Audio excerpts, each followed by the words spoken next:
Moving on to updates from Iran now, where the country has signaled openness to talks with the United States while issuing a stark warning. Tehran has said it is ready for negotiations as long as they are grounded in mutual respect and interests. This comes after American president said that he would rescue Iranian protesters and that the target is locked if the killings in the Islamic Republic do not stop. The statement by Iran's foreign ministry comes amid rising tensions and nearly 2 weeks of protests in the country. Iran has also made clear it is prepared for war if that's what Washington's true intent is. We do not seek war, but we are prepared for war. We are also prepared for negotiations, but negotiations that are based on mutual interests and mutual respect. Protests have broken out in several areas of Iran. Social media videos showed protesters marched in the port city of Bandar Abbas in southern Iran's Hormozgan province.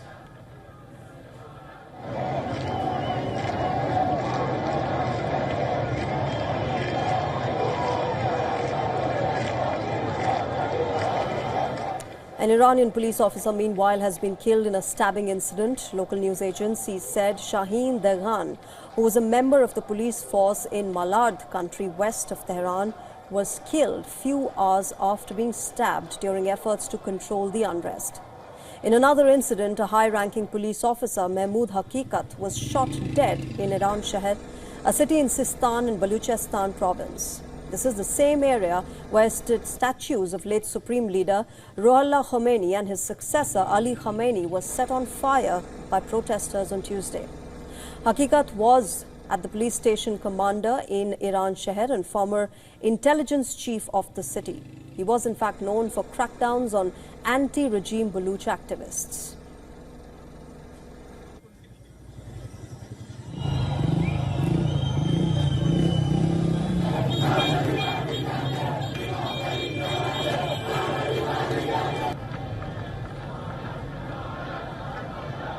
Meanwhile, social media videos also purported to show new cities like Bojnourd, Kerman, Rasht, Shiraz and Tabriz, and some smaller towns joining the demonstrations.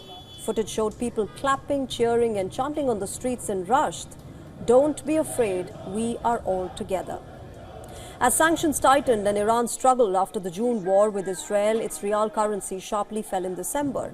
And the protests began soon after, on the 28th of December. And even on the 12th day, they do not appear to be stopping, reaching over 310 locations in 28 of Iran's 31 provinces. It is the most serious protest movement in the Islamic Republic since the 2022 nationwide rallies sparked by the death in custody of Mahsa Amini, who was arrested for allegedly violating the strict dress code for women in Iran. Meanwhile, exiled son of Iran's toppled Shah, Reza Pahlavi, has urged Iran's armed and security forces to side with the people and called for more protests amid the persisting unrest in the country.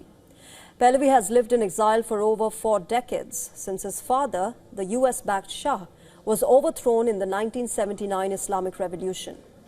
Now, it remains unclear how much support Pahlavi has on the ground, but there have been some pro-Pahlavi slogans within the demonstrations as well. In these decisive moments, I expect you to return to the embrace of the nation and to use your weapons not to fire at people, but to protect them.